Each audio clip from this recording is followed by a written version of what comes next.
اعوذ باللہ من الشیطان الرجیم، بسم اللہ الرحمن الرحیم۔ ناظرین، آپ دیکھ رہے ہیں بزم زبیر اور میں ہوں آپ کا ہوسٹ محمد زبیر طاہر۔ اکثر اوقات کوئی نہ کوئی ویڈیو لے کے میں آپ کی خدمت میں حاضر ہوتا رہتا ہوں، لیکن آج بڑی خوشی کی بات ہے کہ جو شخصیت اس وقت میرے ساتھ ہے وہ کل تشریف لائے ہیں حیدرآباد سے، بہت ہی سینئر جرنلسٹ اور حیدرآباد کی کراچی کی جانی پہچانی شخصیت۔ آج انہوں نے ہمارے آفس کا دورہ بھی کیا ہے، ہائی کلاس نیوز کا اور بزم زبیر کا۔ ہمیں بڑی خوشی ہوئی، تو بڑا اچھا وقت بھی گزرا، گپ شپ بھی رہی۔ تو میں چاہ رہا ہوں کہ جو ہماری خوشیاں ہیں دونوں بھائیوں کی، جو ہم نے وقت گزارا ہے، میرا دل چاہا کہ ان سے تھوڑا سا حیدرآباد کے حوالے سے، ان کی اپنی شخصیت کے حوالے سے کچھ پوچھ لوں۔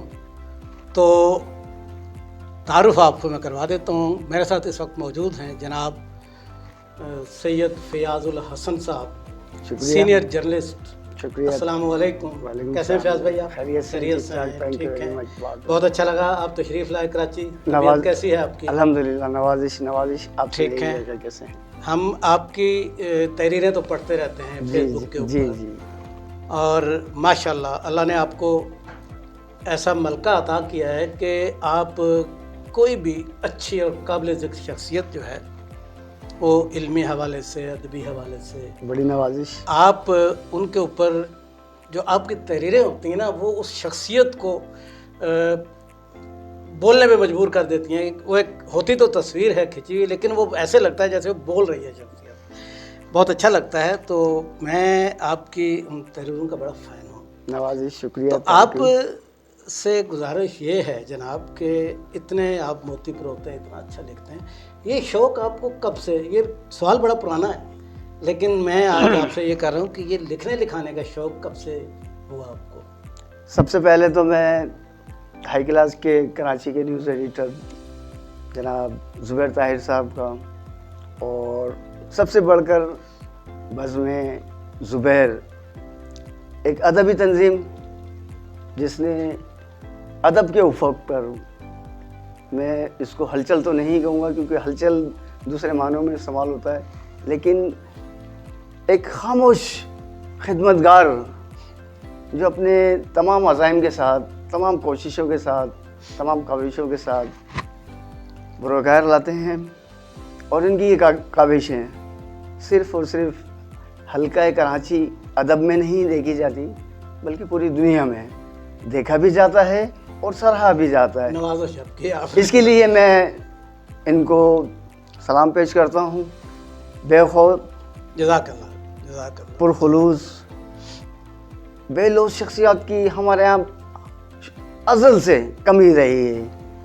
بہت کم لوگ ہمیں ایسے نظر آتے ہیں جو کہ اپنے تمام مصروفیات میں سے کچھ وقت نکال کر ادب کے لیے بھی کام کریں، اور جس انداز میں جناب زبیر طاہر صاحب ادب کو فروغ دے رہے ہیں، اس کے لیے اپنی تمام کوششوں کو منظر عام پر لا رہے ہیں، میں سمجھتا ہوں اس کا نعم البدل میری نظر میں اور کچھ نہیں ہے۔ فیاض بھائی بہت شکریہ، آپ نے کچھ بہت زیادہ ہی بول دیا۔ نہیں، اس قابل تو نہیں ہے۔ بہرحال میرا سوال یہ تھا کہ آپ نے یہ شوق آپ کو کب سے ہوا ہے، یہ لکھنے کا، موتی پرونے کا؟ ہاں، رہی بات جہاں تک موتی پرونے کی، لکھنے کی، زبیر صاحب، میں 8ویں کلاس میں تھا تو ہماری اردو کلاس کے ٹیچر جناب محمد صالح صاحب، ماشاءاللہ،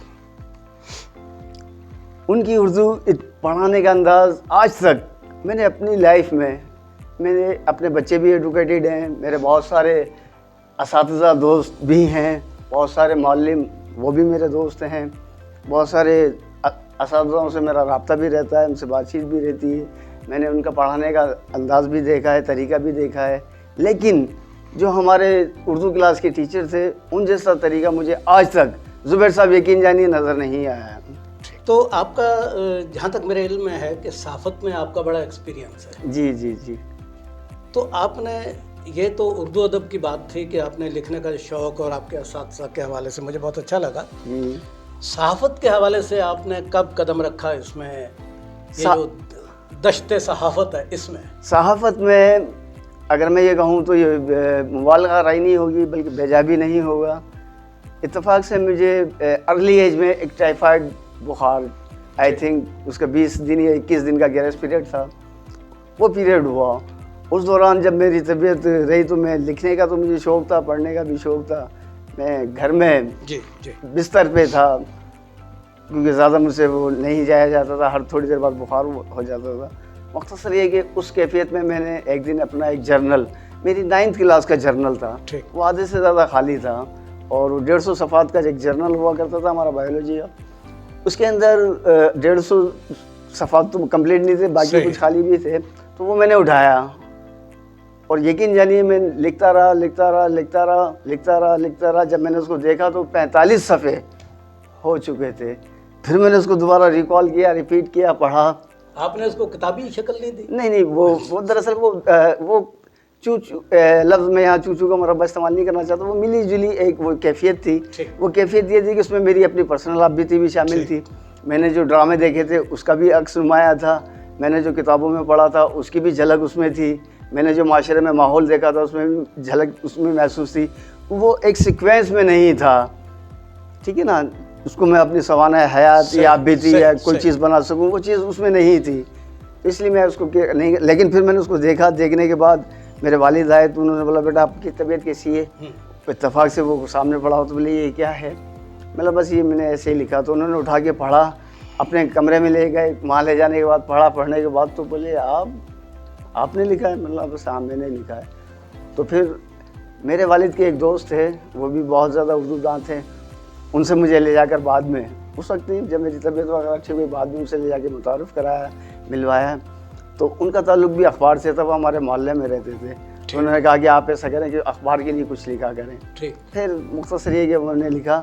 اور 1980 میں میری پہلی تحریر اخبار میں شائع ہوئی. Very good. پھر اس کے بعد کراچی سے ایک اخبار نکلتا تھا, انور عباس صاحب, ایک بہت بڑا نام ہے صحافت کا. بالکل میرے بڑے اچھے دوست ہیں اور میں جی ان کا اخبار جو جی پاکستان ہے میں اس کا ایڈیٹر ہوں. ماشاء اللہ. یہ تو میرے لیے دوہری خوشی ہو گئی کہ انور عباس صاحب کے مزدور اخبار سے پھر میں نے کیا. پھر ایک اخبار اور نکلتا تھا جوید صاحب کا گڈ نیوز. اس کا مطلب ہے آپ بھی مزدور اخبار سے چلے ہوئے ہیں؟ ہاں بالکل. اچھا زبیر صاحب دیکھیں, وہ دور آج کا سیٹلائٹ کا دور نہیں تھا نا. وہاں سے ہم خبریں بھیجا کرتے تھے, ایک پیکٹ بنایا کرتے تھے. پیکٹ بنا کے یا تو ریل گاڑی کے ذریعے پارسل بھیجا کرتے تھے, یا پھر کسی گاڑی یا بس یا XYZ کوئی بھی ٹرانسپورٹ ہوتی تھی وہاں سے بھیجتے تھے. تو جو پیکٹ ہم نے آج بھیجا ادارے کو 1 دن بعد ملتا تھا یا 2 دن بعد ملتا تھا. اس کے بعد پھر وہ وہاں سے ڈیلیور کرتے تھے. ڈیلیور کرنے کے بعد آپ نے کون سے اخبار کے ساتھ آپ رہے ہیں؟ اگر میں کتنا ٹائم لگا؟ بہت رہنا. میں نے اسٹار ہوم, روزنامہ جرت اخبار, قومی اخبار, ریاست اخبار, جرت اخبار, جدت, ایکسپریس, قومی, دیگر بے شمار اخبارات میں, مختلف اخبارات میں نے کام کیا, جس کے اندر بہت سارے موضوعات پر میں کام کیا کرتا تھا, رپورٹنگ سیل میں کیا کرتا تھا. اچھا, پہلے تو آپ کی تحریریں تھوڑی کم نظر آتی تھیں ادب کے اوپر اور شخصیات کے اوپر. آج کل ہم دیکھ رہے ہیں کہ آپ بڑے فریلی اور بڑے ایک سیکوینس کے ساتھ نا شخصیات کے اوپر, علم و ادب کے اوپر, کتابوں کے اوپر بڑی زبردست تحریریں آپ کی. تو اس طرف کیسے آپ کا رخ چینج ہوا؟ جی شکریہ بہت زبیر صاحب. یہ آپ نے میں سمجھتا ہوں کہ بہت اچھا سوال کیا. بنیادی طور پر زبیر صاحب یہ دیکھیے کہ آپ بھی اردو ادب سے وابستہ رہے ہیں, ادبی علمی شخصیت آپ بھی ہیں, آپ کے بھی ذاتی تجربے میں یقیناً ہوگی. ہمارے اخبارات کا ایک مزاج ہے, اردو ادب کو ایک صفحہ دیا جاتا ہے. اب ایک صفحہ پورے پاکستان کے جہاں تک اخبار کی سرکولیشن وہاں جاتا ہے. ٹھیک ہے. تو اخبار مالکان کی یہ خواہش ہوتی ہے کہ اس میں پورے صوبوں کا, شہروں کا مواد شامل کیا جائے. ٹھیک. اس اسنا میں ہوتا یہ ہے کہ مختصر اور بعض جگہ نہ ہونے کی بنا پر کوریج نہیں مل پاتی تھی. میں کافی عرصے سے اس بات کو محسوس کر رہا تھا, کیوں نہ حیدرآباد سے بیٹھ کر اردو ادب کی خدمت کی جائے, یہاں کے ادیبوں کو, شعراء کرام کو, ادباء کو, ادبی تقریبات کو اجاگر کیا جائے. پھر مجھے اللہ بھلا کرے مارک زکربرگ کا یعنی جو فیس بک کے مالک ہیں. جی جی ٹھیک ہے نا. ان کا کہ انہوں نے فیس بک ایجاد کیا, ایجاد تو بہت پہلے سے کیا ہوا ہے, لیکن مجھے یہاں ایک اسپیس نظر آیا, آپ کو ایک جگہ مل گئی. اب یہاں پر مجھے اتنا بڑا اسپیس ملا کہ اگر میں 10 صفحے بھی اپنی پوسٹ پہ ڈالنا چاہوں تو اس شخص کے لیے لکھتا ہوں. بالکل. اگر میں 100 تصاویر بھی ڈالنا چاہوں تو ڈال سکتا ہوں. اتنا بڑا میرے پاس اسپیس ہے. مطلب آپ کو اس شوق کے خاطر خواہ کامیابی ہوئی ہے فیس بک کے آنے کے بعد. جی جی, آپ کو کھل کے کھیلنے کا موقع ملا. بالکل میں لکھتا ہوں بالہانہ طور پر, خوش دلی کے ساتھ. بڑا ٹائم ایک پوسٹ لکھنے میں مجھے 8 سے 10 گھنٹے درکار ہوتے ہیں یقیناً. جی آپ بھی ٹیکنیکل لینگویجز سے واقف ہیں. ایک پوسٹ لکھنے میں مجھے کافی وقت درکار ہوتا ہے, کیونکہ پوسٹ کے اوپر وال کے اوپر ڈائریکٹ لکھنا اور ایک ایک لفظ کو باقاعدہ کمپلیٹ کر کے جوڑ کے جملہ بنانا, پھر اس کو تحریر کی شکل میں لے کے آنا, پھر اس کو ایڈٹ کرنا, فوٹو کو ایڈجسٹ کرنا, ایڈٹ کرنا, یہ تمام باتیں جو ہیں محنت طلب کام ہے, لیکن مجھے شوق بھی ہے. نہیں, میں نے دیکھا ہے کہ فیس بک کے اوپر آپ کی جتنی بھی تحریریں ہیں فیاض بھائی, جی جی, ان کو بڑی پذیرائی ملتی ہے. ہاں الحمدللہ, لوگ بڑے خوش ہوتے ہیں الحمدللہ. اور میں آپ کو اس زبردست کام کے اوپر مبارکباد بھی پیش کرتا ہوں. شکریہ. کیونکہ میں دیکھ رہا ہوں کہ وہاں پہ لاتعداد کامنٹس آتے ہیں. جی جی بالکل ایسا ہی ہے. تو یہ اچھا کام ہے, جاری رکھیں اس کو. اور یہ بہت اچھا ہے. اچھا, آج جو آپ یہ کراچی کا جو دورہ لگا آپ کا, میں دیکھ رہا ہوں آپ کو کل سے کہ آپ بڑے مصروف ہیں, جبکہ کل سے ہمارا ٹائم تھا جی بالکل ملنے کا, لیکن ہم نہیں مل پائے. تو جیسے احباب نے آپ کی دلجوئی کی, آپ کی پذیرائی کی, میں سمجھتا ہوں یہ ایک اچھے آدمی کی نشانی ہے. آپ کیا کہیں گے اپنے دوستوں کے بارے میں جنہوں نے آپ کو اتنی عزت دی؟ جی بہت بہت شکریہ جناب طاہر صاحب. بنیادی طور پر پروفیسر اظہار حیدری مرحوم,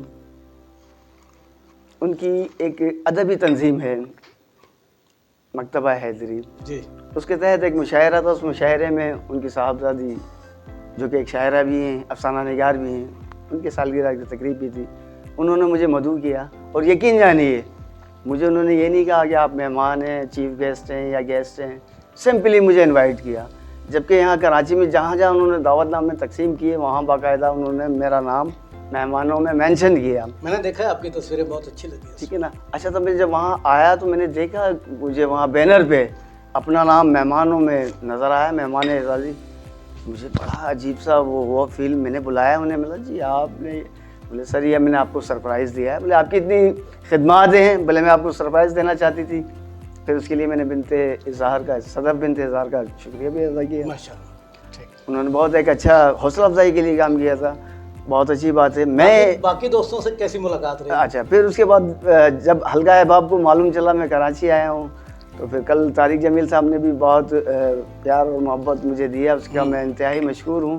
طارق جمیل صاحب, جی ہاں بالکل, تمہارے بہت اچھے, ہمارے بڑوں میں سے ہیں. ہاں, خالد میر ہوئے, فیاض علی فیاض ہوئے, رونق حیات ہوئے, تنویر سخن, یہ تمام حلقہ احباب اور دیگر حلقہ احباب. یقیناً آپ کا ہمارا کل کا وقت طے تھا, لیکن چند مجبوریاں ایسی آ گئی تھی کہ میں آپ کو وقت نہیں دے سکا. میں نے آپ سے بار بار معذرت کی, مطلب میں بہت انتہائی معذرت خواہ ہوں آپ سے. میں چلیں جی, بہت اچھا لگا. اور یہ جتنے لوگوں کا آپ نے نام لیا ہمارے بڑے محترم ہیں. جی بالکل, اور خاص کر بہت بڑا نام ہے طارق جمیل صاحب. خاص طور پہ میں ان کا ذکر کرنا چاہوں گا کہ ان کا بڑا کنٹریبیوشن ہے علم و ادب میں. جی, اور کراچی کے اندر ان کی جو تنظیم ہے بزم شعر و سخن, اس کے حوالے سے بہت کام کر رہے ہیں. اور میری فیوریٹ پرسنالٹی ہیں. جی ماشاءاللہ. بہت ایک فیوریٹ پرسنالٹی میری حامد خان صاحب تھے, وہ تو چلے گئے امریکہ. اور میں ان کو بھی مس کرتا ہوں. اور یہ ہمارے بڑوں میں سے اللہ پاک انہیں صحت و تندرستی عطا فرمائے. فیاض بھائی بہت اچھا لگا. اور ابھی یہاں پہ آ کے آپ کو ہمارے آفس میں کیسا لگ رہا ہے؟ اچھا لگ رہا ہے؟ حیدرآباد الگ ہے, کراچی الگ ہے. دیکھیں جی, میں اس سے پہلے ایک غلط فہمی میں مبتلا تھا. اچھا, کہ صرف اور صرف حیدرآباد کے شاعر کے لوگ ہی محبت بانٹتے ہیں. لیکن آج مجھے آپ کے گھر میں آپ سے مل کے مجھے محسوس ہوا کہ میں غلطی پہ تھا. زبیر صاحب بھی بہت انتہائی محبت. نوازش. بہت شکریہ.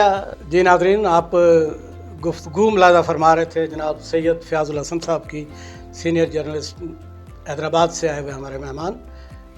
بہت اچھا لگا, مجھے تو بہت اچھا لگا, آپ کو بھی ان کی گفتگو اچھی لگی ہوگی. اسی گفتگو کے ساتھ ہم آپ سے چاہیں گے اجازت. بزم زبیر سے اپنے دوست، اپنے ہوسٹ، اپنے بھائی محمد زبیر طاہر کو دیجیے گا اجازت. انشاءاللہ ان قریب کسی بہت ہی پیاری ویڈیو کے ساتھ آپ کی خدمت میں ایک بار پھر حاضر ہوں گے. تب تک اللہ حافظ. پاکستان زندہ باد.